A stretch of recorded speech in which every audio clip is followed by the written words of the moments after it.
All right, let's dive right in. We're talking about this incredibly tense ceasefire between the US and Iran.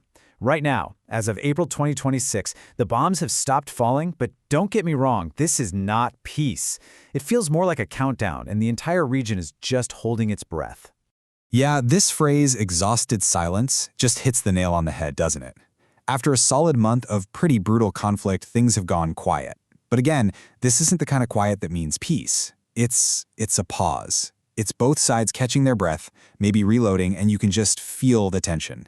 It might actually be worse now than when the fighting was active. So how long is this exhausted silence supposed to last? Get this, just 2 weeks. That's it. Washington and Tehran have agreed to this incredibly fragile truce, and it just puts everything into sharp focus. The urgency is off the charts. Every single hour matters here. And believe me, the whole world can hear that clock ticking. Okay, so how on earth did we get to this point? To really get what's going on with this ceasefire, we've got to rewind a bit, back to February of this year, 2026. We need to talk about a huge joint U.S.-Israeli military operation called Operation Epic Fury. And listen, this was not the kind of shadow war we've seen in the past. No, this was a direct, full-on assault. The whole strategy, the whole idea behind Epic Fury was what military folks call a decapitation strike, and it's as brutal as it sounds. The goal is pretty straightforward. You take out the enemy's leadership, their command and control, to basically paralyze them, to make it impossible for them to fight back effectively. It's a classic high-risk, high-reward move. You're going for one swift knockout punch. And this operation, it really had 3 main parts, 3 pillars, if you will. First up, the leadership. The goal was to hit the top brass of the Islamic Revolutionary Guard Corps, the IRGC, and just sow chaos. Pillar number 2, the nuclear program. We're talking about hitting those heavily fortified facilities at Natanz and Fordo. And finally, the third part was to go after Iran's proxy network, what they call the axis of resistance, to try and cut Tehran off from its allies in the region. So, after taking a pretty significant hit to its military, Iran did something smart. It changed the game. It shifted the battleground. The fight wasn't just about missiles and drones anymore. It moved to the sea, where Iran has this incredible ace up its sleeve, its most powerful weapon. That isn't really a weapon at all, the Strait of Hormuz. And why is that strait so important? Well, look at this number.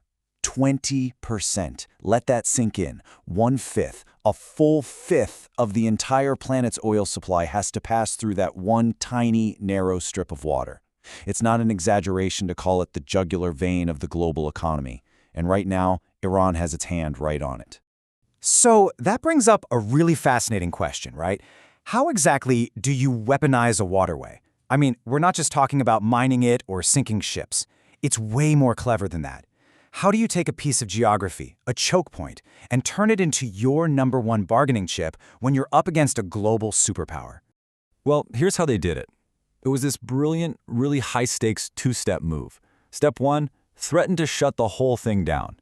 Just the threat alone was enough to send the global economy into a total panic.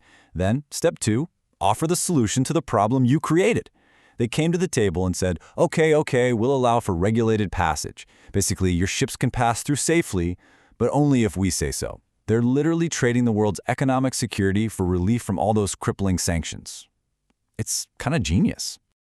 And that's what brings us right up to the present moment, the diplomatic showdown. You've got the military pressure, you've got the economic pressure, and now, maybe, just maybe, there's a way out. All eyes on the planet right now are turned towards Islamabad. That's where some key regional players are trying to broker a deal, trying to find some common ground in these super high-stakes talks. But here's the problem, and it's a huge one. Just look at the gap between what each side wants. The U.S. is demanding Iran completely dismantle its nuclear program and stop developing ballistic missiles, period. On the other side, Iran wants all sanctions lifted. They want reparations for all the damage, and they want every last U.S. soldier out of the region. I mean, these two sides aren't just on different pages, they're reading completely different books. So you see how all these different pieces, the military strikes, the economic chess game with the strait, this diplomatic standoff, it all comes crashing together into one simple, terrifying reality. The world has 2 weeks, 14 days, to figure this out. And no, that is not an exaggeration. What happens in this tiny 14-day window could literally set the course for the entire Middle East, maybe even the world, for the next 10 years. You can imagine that every single conversation, every threat, every tiny decision made behind closed doors is just cranked up to 11 because of this insane deadline. And if you're wondering what happens if they don't make a deal, well, it's pretty catastrophic. Intel sources are being very clear about what the next step is if these talks in Islamabad fall apart. The U.S. is apparently ready to target Iran's civilian energy infrastructure. We're talking power plants, bridges, the things that keep a country running. It would be a huge, huge escalation, and the humanitarian fallout would just be devastating. Which leaves us with the one question that everybody is asking right now. Are these next 14 days a tiny, fragile path towards some kind of peace, a way to de-escalate? Or are we just in a short pause before the whole region explodes into a much, much bigger war? We don't know the answer, but we will in 2 weeks.